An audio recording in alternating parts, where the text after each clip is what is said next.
그리스도인의 서가를 채우는 시간, 여기는 기독서가 클럽입니다. 오늘도 함께 서가를 채워주실 네 분이 아니지. 네 분이죠. 저까지 포함해서 네 분인가요? 자, 오늘의 주제를 여러분들께 소개합니다.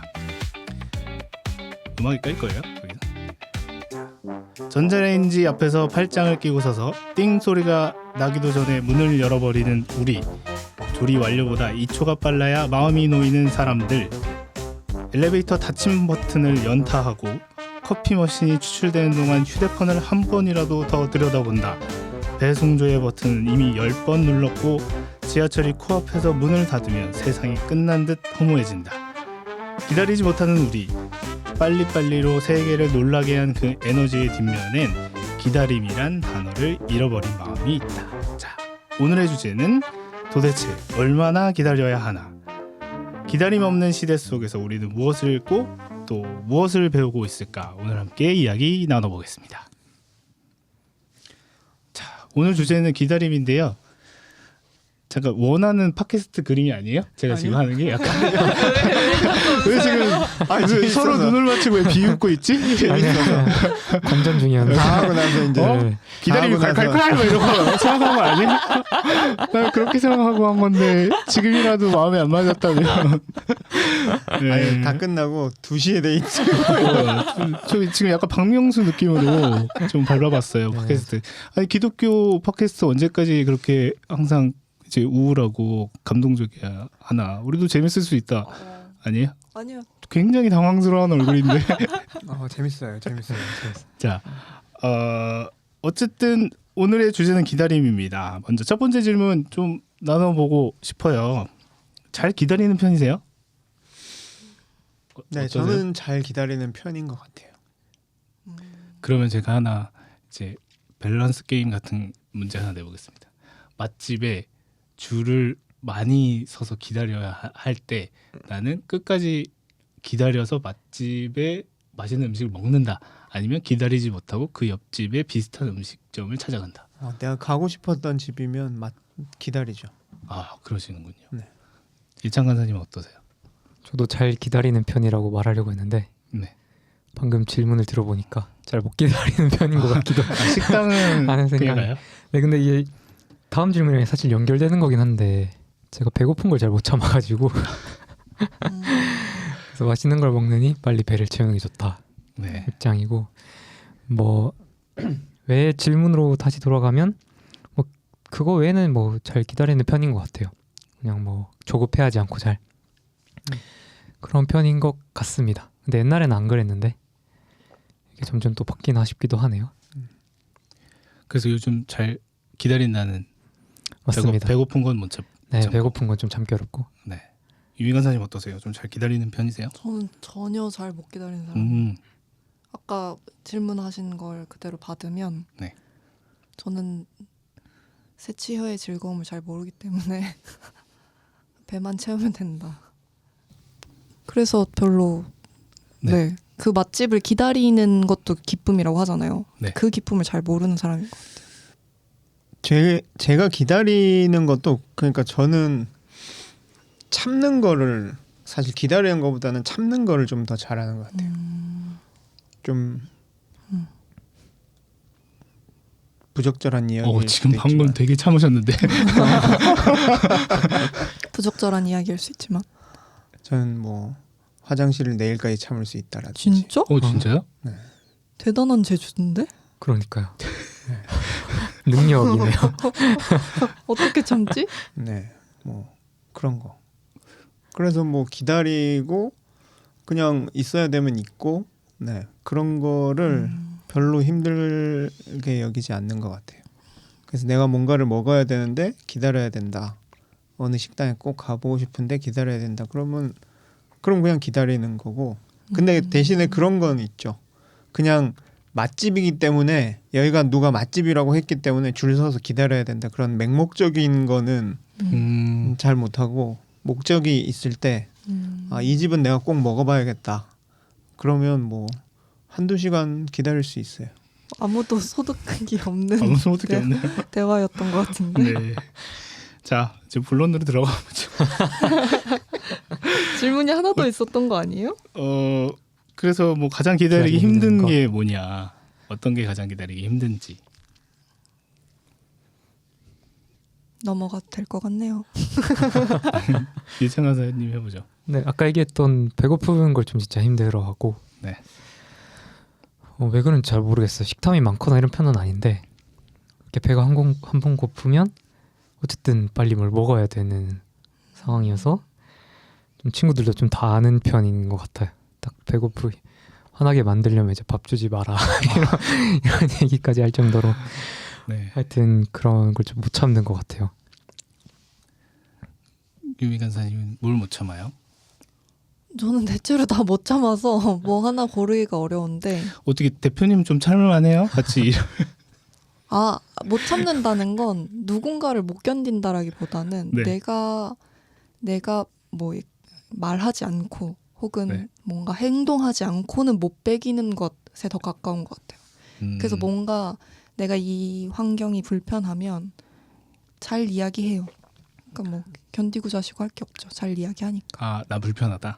나 뭔가 좀 불편하다에 음. 대해서 금방 이야기하는 편인 것 같아요. 네. 그럼 절 견뎌주시는 그런 건가? 그러세요? 그런 거 아닐까요? 견디고 계세요, 지금? 저는 잘 기다립니다. 심지어 배변도 배변도 내일 만날 수 있는 그러니까 예. 그렇군요. 이야기를 이렇게 마무리하기 네, 하겠습니다. 신앙인의 서재는 그 신앙의 깊이와 폭을 보여주죠. 신앙과 사유를 더 넓고 깊게 만들 책으로 보여주죠. 어려운데 보여주죠. 보고 읽는 거 어려운데 보고 읽는 거 어렵구나. 방송부 안 해봤어요? 방송부? 유미 간사님 방송 보셨어요? 저 점심 방송했죠. 그 가닥 있구나. 힘차고 알찬 소리 SYBS 점심 방송을 시작하겠습니다. 잘하네. 잘하네. 신앙인의 서재는 그의 신앙의 깊이와 폭을 보여주죠. 신앙과 사유를 더 깊고 넓게 만들 책으로 여러분의 생활을 꽉꽉 채우는 시간. 여기는 기독서가 클럽입니다. 오늘의 주제는 과연 2026년은 어떻게 될 것인가입니다. 코앞에 닥친 2026년 어떻게 준비해야 할까요? 호기심과 설렘을 안고 오늘 두 번째 서가의 문을 엽니다. 이 그 콸콸콸 같은 얘기 약간 이 뉘앙스가 들어간 건가요? 아니면 아직 그 멘트까지는 안 간 거죠? 아이 설마 내 저번 주에 그렇게 뛰어났는데 그거 안 한다고? 그 분위기를 안 살린다고? 뭘 콸콸콸 이 분위기 안 살린다고? 잠깐만요. 뭐야 내가 콸콸콸 지금 노션을 아직 못 들어가서 콸콸콸 이분이 거기 멘트까지 안 간 거죠? 확인 좀 해봐요. 뭘 좀 말 좀 해봐요. 콸콸콸이 어디 있어? 나온 것 같기도 하고. 에이 설마. 에이. 에피소드 주제 멘트. 해요. 오늘 우리가 함께 이야기 나눌 주제는 과연 2026년은 어떻게 될 것인가? 한 해의 끝자락에서 우리는 자연스레 다가올 시간을 전망하게 됩니다. 정치, 경제, 기술, 그리고 문화에 이르기까지 2026년을 향한 수많은 예측과 분석이 쏟아지고 있습니다. 트렌드 예측책이 트렌드가 되어버렸다죠. 이 거대한 변화의 파도 그리고 앞다투는 예측들 속에서 그리스도인인 우리는 우리의 미래를 어떤 시각으로 읽어내야 할까요? 무엇을 분별하고 또 어떤 삶의 자세를 준비해야 할지 가벼운 질문과 함께 이야기를 시작해 보겠습니다. 네, 오늘 에피소드의 첫 질문은 2026년 달력이나 다이어리를 준비하셨습니까? 입니다. 보통 새해를 준비할 때 이런 것부터 준비하지 않나요? 그 콸콸콸 이거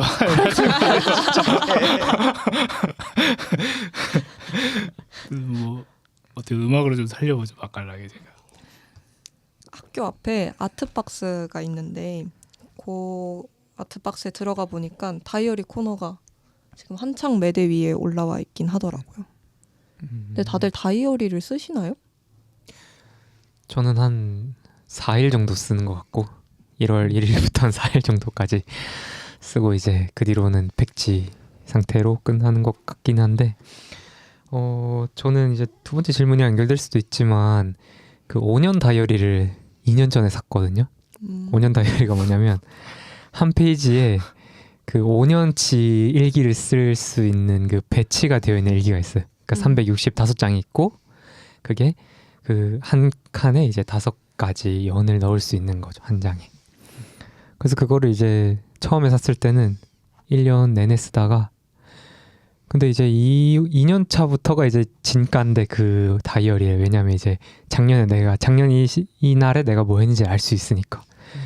근데 뭔가 그 뒤로 안 쓰게 되더라고요. 뭔가 왠지 모르겠는데 그래서 작년에는 아예 멈췄다가 네 올해 그러니까 내년 2026년에는 그걸로 다시 시작을 해봐야겠다는 생각을 좀 하고 있습니다. 그러면 2년 차가 돼요? 3년 차가 돼요? 2년 차에 써야 될 것 같아요. 그냥 싹 모르게.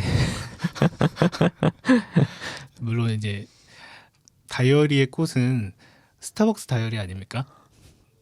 이번 때쯤 그러니까 옛날 얘기인가 요즘에 다이어리 안 주더라. 그죠? 아 그래요? 요즘에는 어떤 상품을 주지. 제가 막 어렸을 때라고 하기도 그렇고 제가 막 다이어리를 막 모으기 시작할 때는 막 스타벅스에서 다이어리를 막 나눠주기 시작했을 때 프리퀀시를 열심히 모아서 이제 늘 거의 매년 받았던 것 같아요. 근데 매년 정말 그 새 것으로 해를 맞이했던 것 같고 그 다이어리 받으면 항상 그 뒤에 쿠폰이 있거든요. 네. 특히 이제 비 오면 커피를 한 잔 더 주는 이런 쿠폰들이 있는데 이제 그거만 뜯어 쓰고 이제 늘 안 썼던 것 같아요. 네. 저는 다이어리를 열심히 쓰는 편인데 다이어리를 매년 구매하진 않고 저 60 다이어리를 쓰거든요. 그래서 60 다이어리 뭔지 아세요? 바인더. 구멍 6개? 바인더. 네.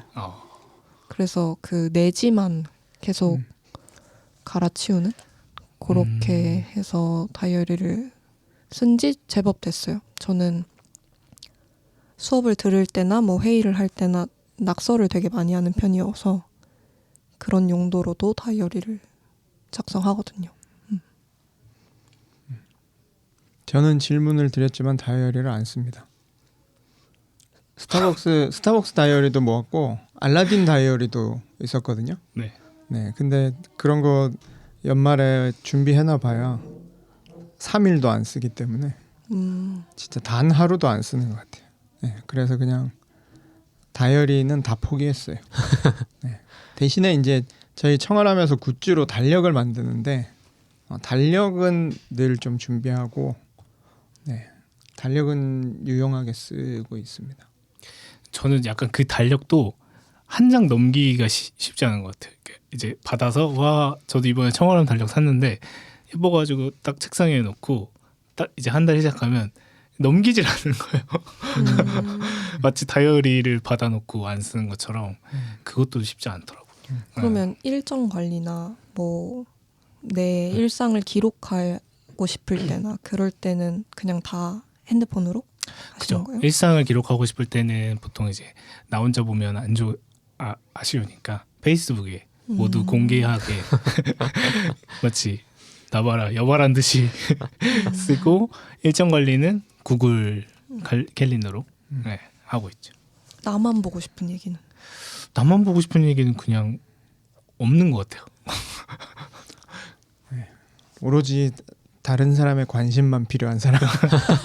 그렇지 않아? 나만 보고 싶은 얘기가 어딨어. 그건 그냥 나 혼자 이제 되뇌이거나 머릿속에서 하면 되는데 그렇죠.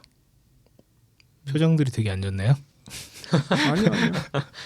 예찬 간사님은 일기 쓰세요?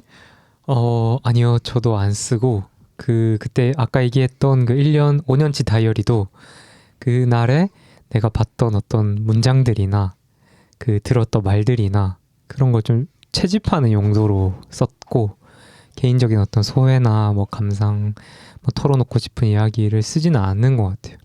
그 어떤 지속성을 가지는 게 좀 쉽지가 않더라고요.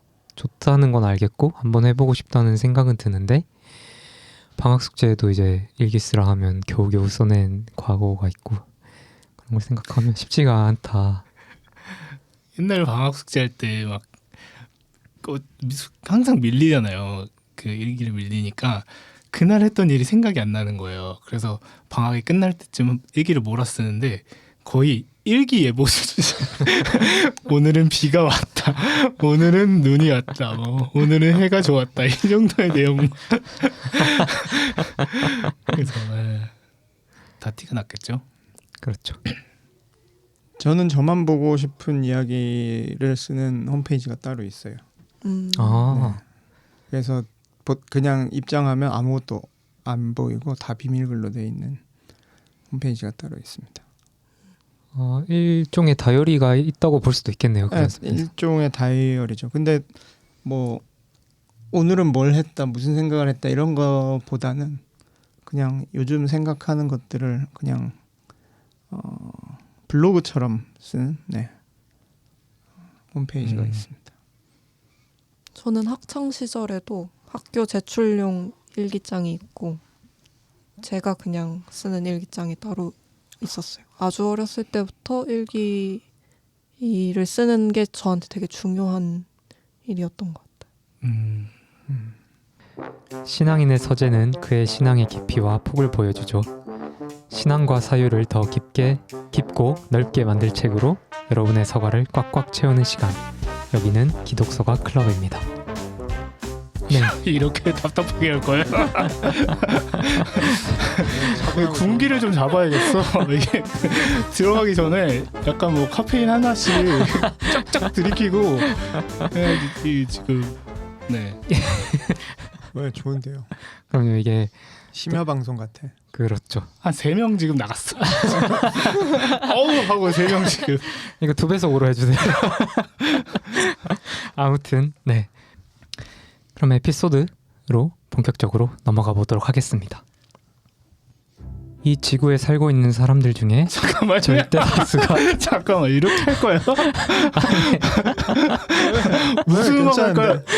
우리가 까는 음악 알잖아.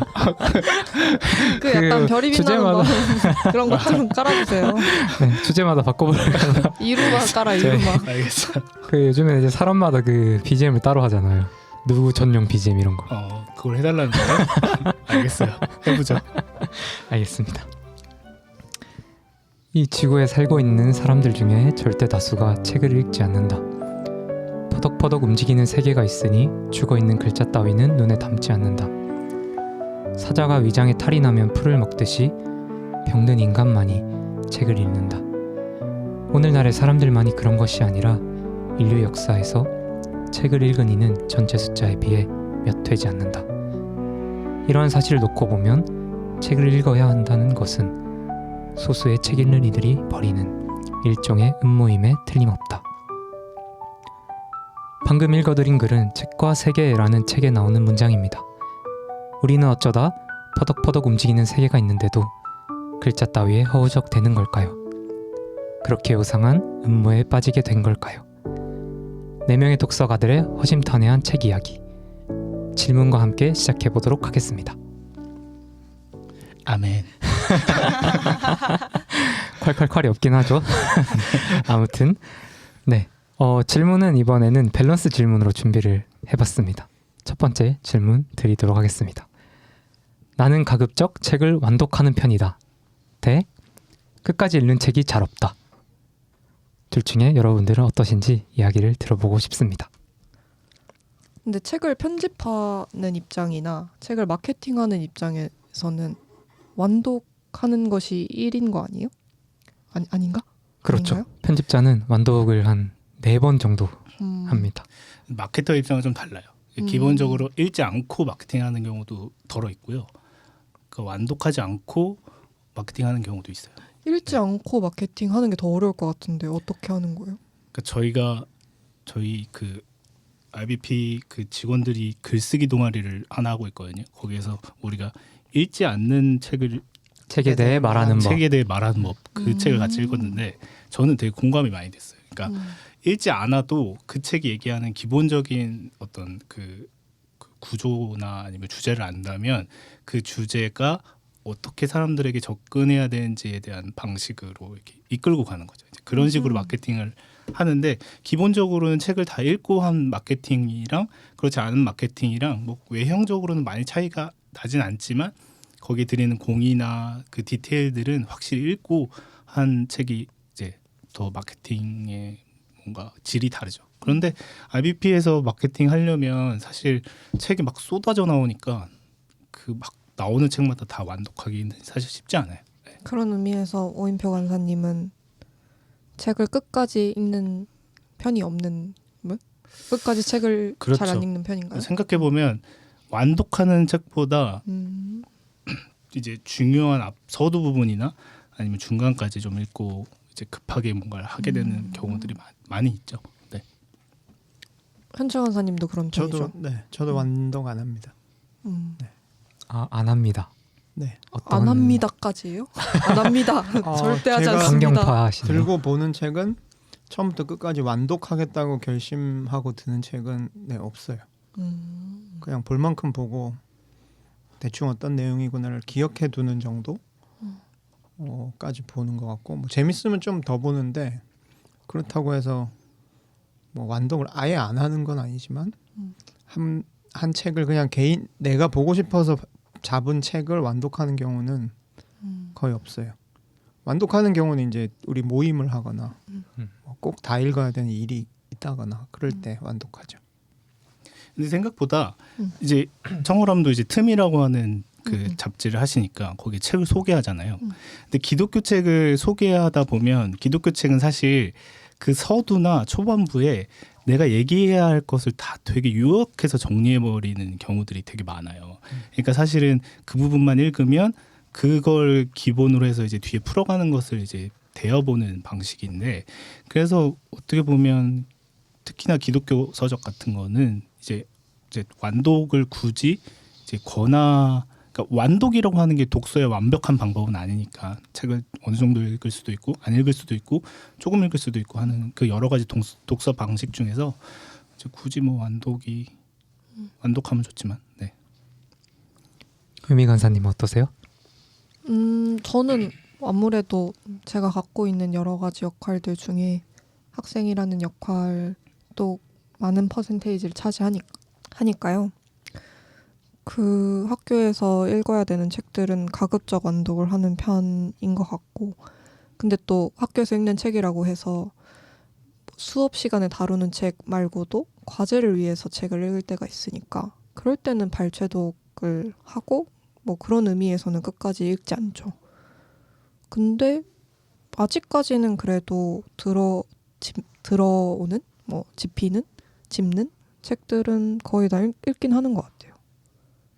공부를 해야 되니까. 훌륭하다. 네. 그리고, 네. 아니 그리고 제가 좋아서 즐거워서 읽는 책들은 문학책인 경우들이 많으니까 문학책을 발췌독하진 않잖아요. 거의 그러면 끝까지 읽는 편이죠. 네. 저도 이제 일로랑 취미로 이렇게 두 가지 독서가 나뉠 것 같은데 근데 기본적으로 둘 다 완독을 좀 지향하는 편인 것 같기는 해요. 어쨌든 뭐 일은 말할 것도 없이 다 봐야 되는 상황인 거고 취미로도 생각하면 예전이랑 그러니까 출판 일을 하기 전이랑 하고 나서랑 그 완독의 이유가 조금 달라지긴 했는데 예전에는 되게 어떤 명제처럼 책을 자고로 시작하면 이제 끝까지 읽어야 된다라는 생각이 있었다면 출판사를 하고 나서는 그 생각은 좀 사라졌는데 이게 책이라는 게 어쨌든 기승전결의 어떤 완결된 그 이야기가 있는 책이 그 내용이라는 걸 알게 되니까 그걸 좀 오롯이 따라가면서 이 저자의 어떤 선택과 이 방향을 좀 같이 가고 싶은 게 더 좋더라고요. 물론 그 중에서도 포기하는 책들이 있긴 하지만 그런 면에서는 완독해보자 기왕이면 뭐 이런 생각으로 책을 읽고 있습니다. 네, 그렇고요. 이제 두 번째 질문 조금 더 허심탄회한 질문으로 넘어가 보도록 하겠습니다. 네, 이것도 밸런스 질문인데요. 뭔가 되게 박진감 있는 것처럼 진행하지 말고 지금 박진감이 없어요. 없는데 자꾸 있는 척. 박진감 흉내내지 말고 그냥 아예. 있는 듯 없는 듯 그런 어떤 매력이 있달까요?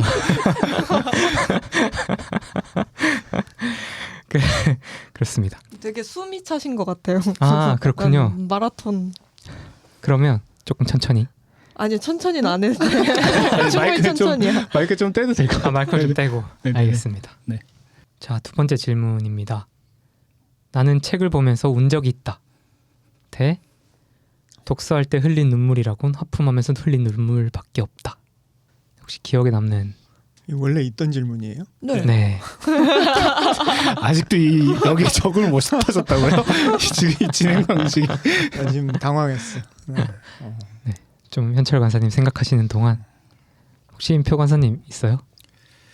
저는 있었던 것 같은데 그게 언젠지 모르겠어요. 그러니까 아무래도 어렸을 때였던 것 같고 그 가시고기 그거를 읽었을 때 약간 그 이후로는 없어요? 그 이후로는 가시고기 이후로 네. 없다고? 가시고기도 제가 아마 중고등학교 때 읽었던 기억이거든요. 그래서 이제 약간 사춘기 때여서 그 감성이 풍부했을 때. 네. 네. 그러면 책이 아닌 다른 매체를 통해서 운 적이 있어요? 그럼요. 드라마도 보면 막 울고 영화도 보면 막 눈물 날 때 있고. 오. 그치만 근데 왜 책은- 책은 아니죠? 책은 되게 자주 우나 보네. 아니 그냥 그냥 그 차이가 나니까 궁금해서. 일단은 기본적으로 눈물이 날 만한 책을 보지 않아요. 아, 네. 네. 그러니까 이렇게 기본적으로 제가 문학을 많이 봐오지 않았던 것 같아요. 그러니까 이제 최근에 들어서 문학의 양을 확 늘렸고, 근데 대신 저는 이제 기독교 서적을 많이 읽었던 사람이니까 사실 그걸 보면서 울 일은 없죠. 예수님 얘기하면 막 예수님 십자가에 달려 돌아가셨다 하면서 운 적 없어요? 제가 그걸 울지를 못했고 시기를 놓쳤고. 네, 그렇습니다. 많이 우세요? 저는 많이까지는 아니라도 종종 네 눈물 흘리고 울컥하는 느낌 받는데 그때 거울 보세요? 근데 그냥 읽을 때는 약간 안 그러다가도 가끔 소리 내서 읽거든요. 소리 내서 읽을 때는 많이 울컥울컥하는 것 같아요. 근데 기억났다. 최근에 운 적이 있네요. 네. 최근에 어떤 책을 봤는데 그게 아동들이 이제 어떤 학대를 받은 데이터들을 모은 이제 책이었는데 그 책을 제 아내한테 이제 소리 내서 읽어주다가 둘이 막 너무 울었어요. 그러니까 어느 아이가 마이쮸를 먹고 싶다고 해서 그 부모한테 맞아 죽은 거예요. 마이쮸가 먹고 싶다고 해서 밤늦게. 그 얘기를 내가 읽는데 눈물이 막 나더라고요. 안 울 수 없는 냉혈한은 아니었네요, 제가. 네. 현철 간사님은 그 우셨던 생각이 화재 전환. 울었던 책이요? 네. 울었던 책 뭐가 있나? 근데 뭐 예를 들면 뭐 최근에 울컥했던 거 있어요. 이거 좀 이상한 거. 두란노에서 스탠리 하워스 선집 나왔거든요. 네, 그거 읽으면서 약간 울컥했고요. 그 다음에 저는 그 아침에 새벽에 깨거나 그럴 때 이제 보네포 책을 종종 읽거든요. 보네포 책 읽을 때는 많이 그런 감정을 느낄 때가 있죠. 네, 옥중서신을 항상 제 책상 앞에 꽂혀 있고 새벽에 깨서 이렇게 다시 잠이 안 들면 혼자서 보네포를 좀 읽습니다. 네. 그 낭독 이야기를 해서 그런데 저도 그 울었던 경험이 그렇게 많진 않은데 하나 기억에 남는 게 이제 낭독, 그러니까 혼자서 소리내 읽다가 울었던 기억이 있어서 이게 겹치는 게 있는 것 같아요. 그 저는 시인데 그 이성복 시인의 다시 정든 유곽에서라는 시가 있어요. 그게 이제 그 어떤 시집인지 정확히 기억이 안 나는데 아마 뒹구는 돌은 잠에서 깨는가 아마 그거였던 것 같아요. 근데 그 맨 마지막에 실린 시예요. 그래서 보통은 이제 시를 읽다가 집중이 안 되면 이제 저도 소리 내서 집에 혼자 있을 때는 소리 내면서 보는데 그냥 이게 막 슬프다 막 그런 게 아니라 그냥 일단 그냥 이렇게 눈물이 뚝뚝 떨어지는데 이게 왜 떨어지는지도 모르겠고 되게 이상한 경험을 했던 순간이어가지고 그게 기억이 되게 나는 것 같아요.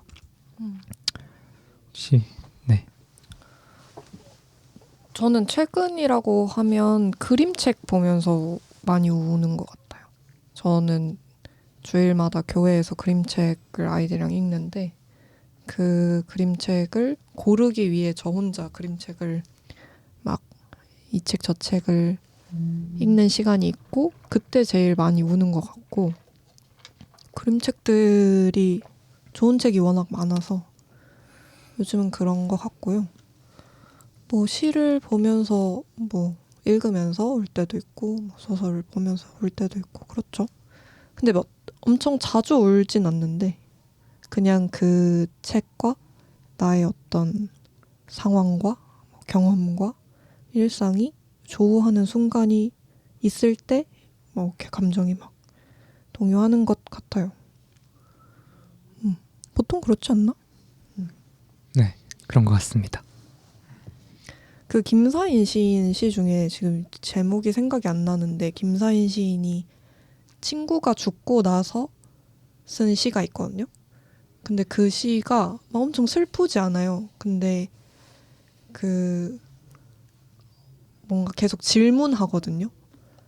그 왜 굴렁쇠가 굴러가는지 뭐 이런 질문들이 그냥 나열된 시가 하나 있는데 그 시를 처음 읽었을 때는 별 생각이 없었는데 저한테도 가까운 사람의 죽음이 생기고 그 시가 조금 다르게 읽히고 그 다시 읽었을 때 엄청 울었던 것 같아요. 왜 굴렁쇠는 굴러가는지 이 문장들을 보면서. 신앙인의 서재는 그의 신앙의 깊이와 폭을 보여줍니다. 신앙과 사유를 더 깊고 넓게 만들 책으로 여러분의 서가를 꽉꽉 채우는 시간. 여기는 기독서가 클럽입니다. 저는 별일 없는 하루가 제 꿈인데요. 그 꿈 이룰 수 있는 걸까요? 질문을 안고 오늘 4번째 서가의 문을 엽니다. 다들 장기하의 노래 별일 없이 산다 라는 노래를 아시나요? 네가 깜짝 놀랄 만한 얘기를 들려주마 하면서 시작하는 이 노래는 자신이 얼마나 별일 없이 사는지를 노래합니다. 별다른 걱정 없이 이렇다 할 고민 없이 사는 게 재미가 있고 하루하루 즐겁고 매일매일 신난다고요. 그는 이 노래를 어머니의 말씀을 듣고 만들었다고 해요. 어머니 말씀에 사람들이 안부를 묻는 이유는 상대가 별일 있기를 바라는 마음이라는 거예요. 남들이 별일 있는 모양으로 사는 이야기를 들으면 자연스럽게 안도감이 들기 마련이라고요. 장기하는 그 말을 듣고 그렇다면 나는 그 남들 야고르게 나는 별일 없다 하고 이야기하고 싶었대요. 어떠신가요? 여러분들은 남들 야고르게 별일 없이 살고 계신가요? 그런데 별일 없이 사는 게 가능한 일일까요? 그래서 오늘의 주제는 과연 우리는 별일 없이 살 수 있는 걸까?입니다. 가벼운 질문과 함께 이야기를 시작해 보겠습니다. 다들 요새 별일 있으신가요? 예찬 간사님 별일 있나요? 큰 거는 없는 것 같고 근데 한 가지 얘기를 하면 저번에 제가 1회차 때 듣고 싶은 말 중에 다 나았다는 말을 듣고 싶다고 했는데 이제 얼마 전에 의사 선생님이 그 말을 해주셔가지고 오, 물론 조금 불편하긴 하지만 이제 치료는 그만된 상태입니다. 오 좋은 일이 있네요. 아 그렇습니다. 임표 간사님 별일 없으세요? 별리 저희 집에 이제 작은 막내 아들이 그 독감에 걸렸다가 최근에 이제 회복해가지고 이번 주 금요일 날 이제 꿈기 발표회 그걸 이제 한다고 하더라고요. 원래 이제 꿈기 발표회가 뭐예요? 네. 그러니까 이 꿈과 학예회, 끼. 학예회 같은 거죠. 이제 미니 학예회 같은 건데 요즘에는 꿈하고 끼를 이제 발표하는. 근데 그 아이가 아빠가 와서 거기 좀 봐줬으면 좋겠고 자기 거기 나가는 거 되게 기대하고 있었는데 독감에 걸려서 못 갈 걸 이제 생각했다가 다 나와서 갈 수 있게 되었습니다. 아드님의 꿈과 끼는 네. 뭐예요? 오카리나 오. 오카리나 발표회 하니까 집에서 항상 그 골든 있죠. 그걸 개 이름으로 계속 부르더라고요. 그렇구나. 그걸 부르려고 아주 지겨워 죽겠습니다. 그래도 좋은 네. 일이네요. 네. 현창 원사님. 저는 별일 하니까 네. 제가 최근에 병원 갔었는데 간 수치가 높게 나왔어요. 네, 별일이 있죠. 근데 그게 상당한 별일이더라고요. 정상 수치가 40 정도인데 제 180이 넘었대요. 4배가 넘잖아요. 그래서 대단한 별일인데라고 생각했거든요. 긴장했거든요. 근데 그 정도는 그냥 우루사만 몇 주 먹으면 된다고. 그래서 제가 이게 4배나 높은데 이렇게 태연하게 우루사만 먹는다고 될 일인가 이렇게 생각하고 좀 찾아봤더니 네. 뭐 몇 천씩 가는 경우도 있대요. 그래서 별일 아닌가 보다. 그 우루사가 아마 일반에서 파는 우루사 아니고 용량이 되게 높은 우루사일 그쵸, 거예요. 그쵸. 네. 처방받는 우루사. 네. 그렇구나. 그래서 아무튼 뭐 아직 좀 그래 뭐 별로 몸에 큰 이상이 느껴지지는 않고 아마 그 전에 제가 또 뭐 다른 약을 좀 먹었었는데 그게 간에 무리가 가는 약이라고 그것 때문일 거라고 뭐 예상하고 그냥 우루사 뭐 몇 주 먹으면 될 것 같다. 그랬는데 그 숫자가 저한테는 되게 별일이었고 근데 또 찾아보니 별일 아니었고 뭐 대충 그랬습니다. 네. 저는 별일 없이 살아요. 자, 얼마나 오랜 시간 참 여러분들 많이 힘드셨죠. 무슨 말이지? 여러분 낮은 텐션으로 많이 힘드셨을 텐데 다시 본연의 텐션으로 여러분 다시 찾아뵙겠습니다. 자, 신앙인의 서재는 그의 다시 하겠습니다. 다시 하겠습니다. 신앙인의 서재는 그의 신앙의 깊이와 폭을 보여줍니다. 신앙과 사유를 더 깊고 넓게 만들 책으로 여러분의 서가를 꽉꽉 채우는 시간, 여기는 기독 서가 클럽입니다. 네, 그리고 오늘은 특별한 게스트 한 분을 모셨습니다. 예, 저는 북어본이라는 1인 출판사를 운영하는 이혜성이라고 합니다. 와. 오늘의 주제는 도대체 가본 적도 없는 초대교회로 어떻게 돌아감입니다. 오늘 그 5번째 서가의 문을 열겠습니다. 앞으로 이거 인트로 멘트 집에서 3번씩 연습하고 와요. 벽 보고 연습하세요. 또 말할 때 한번 절면 벽 보고 3분씩 써 있다가 봐야 될 것 같아요. 네. 자, 한국 교회에서는 늘 초대교회로 돌아가야 한다는 말을 자주 합니다.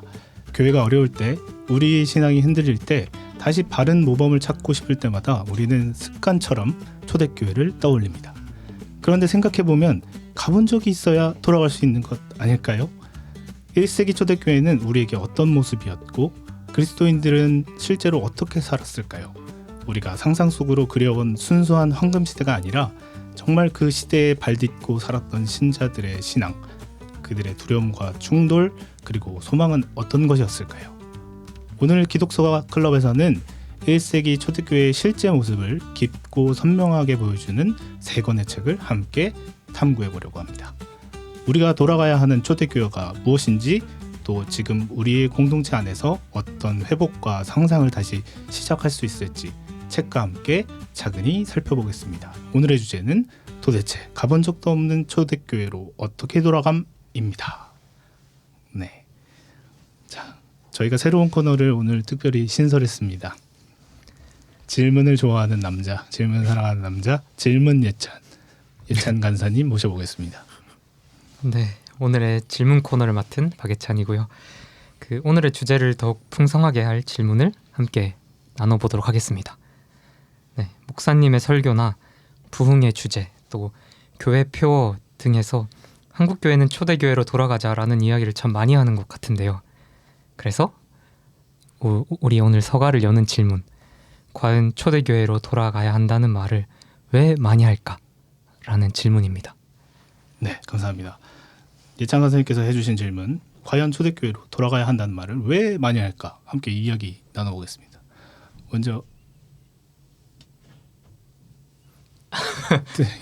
현철 대표님 먼저 나부터? 시동을 좀 걸어주시죠. 네.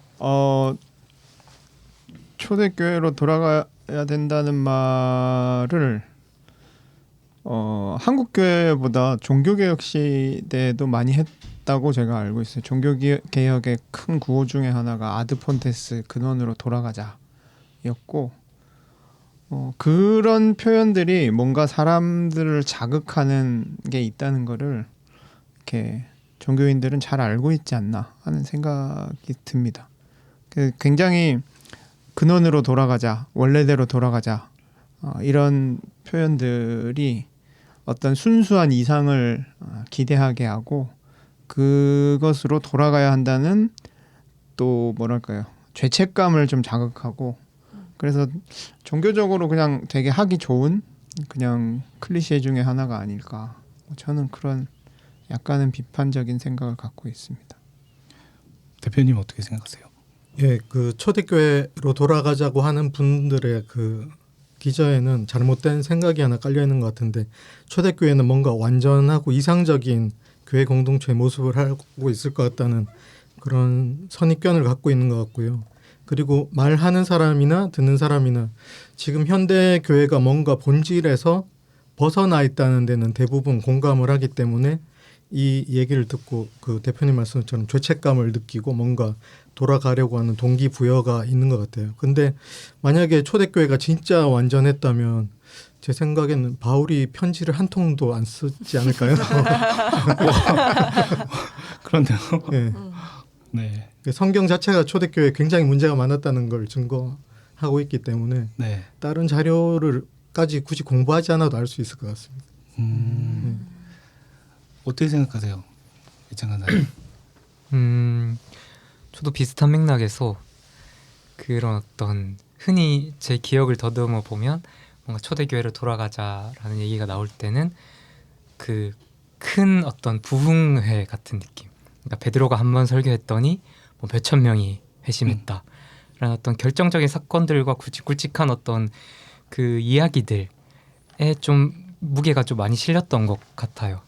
그런 맥락에서 어떤 이 지금의 좀 침체거나 좀 고민되는 지점들을 좀 돌파하고 싶을 때 초대교회의 그런 어떤 기적적인 사건들이 좀 회자되는 것 같고 앞에서 말씀해주신 것처럼 그럼에도 초대교회는 여러 입체적인 면모들이 있었다라는 게 동반되어야 하지 않을까 하는 생각이 또 질문하면서 드네요. 저는 이제 왜 많이 할까라고 하는 걸 좀 생각해봤을 때 그 리셋 증후군이라고 하는 그게 있거든요. 뭔지 아시죠? 그러니까 인생이 너무 힘드니까 그냥 다 리셋해서 다시 초기로 돌아가고 싶은 그런 마음이 이게 현대인의 그런 마음이 그런 신앙도 좀 작용하는 게 아닐까라고 하는 생각들이 좀 들더라고요. 유미 간사님 어떻게 생각하세요? 이야기를 쭉 듣다 보니까 초대교회로 돌아가자라는 말이랑 뭐 초심을 잃지 말아라 하는 말이랑 비슷한 말처럼 들린다는 생각을 했고 근데 또 한편으로는 그럼 그 초심은 정말 좋은 것인가? 사람이 점점 성장할 수도 있는 거니까 그래서 아닌데 나는 초심으로 돌아가고 싶지 않은데 나는 지금이 더 나은데 이런 생각도 그냥 들었고요. 근데 또 한편으로는 책을 오늘 세 권의 책을 살펴보면서 뭐 이따가 더 이야기가 나올 테지만 초대교회의 빛나는 점이 분명히 있잖아요. 그래서 뭐 그것을 기억하자고 말하는 게 또 뭐 그렇게 공시렁거릴 필요가 있나 이런 생각도 들고 여러 가지 생각이 드는 것 같아요. 근데 다들 안 가봤으니까 돌아가자고 힘있게 말하는 거 아닐까 하는 생각도 들어요. 그러니까 오히려 잘 모르고 이상화하니까 가자고도 더 쉽게 이야기하는 거겠죠. 그러니까 지금 초대교회로 돌아가자라고 하니까 그래 돌아갈 수도 있을 것 같다라는 생각을 이렇게 하게 되지만 초심으로 돌아가자 아니면 첫사랑으로 돌아가자 이러면 뭐야 초심 진짜 난 초심 자체가 별로였어 이렇게 얘기하는 밈도 있고 뭐 첫사랑은 안 잊혀지긴 하지만 첫사랑도 진짜 그지 같다는 생각이 들 때도 있고 어쨌든 뭔가 처음으로 이제 돌아가야 한다는 아까 박현철 대표님 말씀하신 것처럼 그 되게 좋은 클리셰라고 하는 것도 뭔가 우리가 생각해볼 만한 이야기일 수도 있을 것 같고 저희는 계속 이렇게 어떤 주제들을 정해서 여러분들과 함께 이야기 나눌 거고 오늘도 함께 해주셔서 너무 감사드리고요. 오늘 나눈 책과 대화가 여러분들의 그리스도인의 서가를 좀 더 풍성하게 채웠기를 바랍니다. 책으로 신앙과 삶을 깊이 사유하는 시간 기독서가 클럽 다음 시간에 찾아뵙겠습니다. 감사합니다. 감사합니다. 와.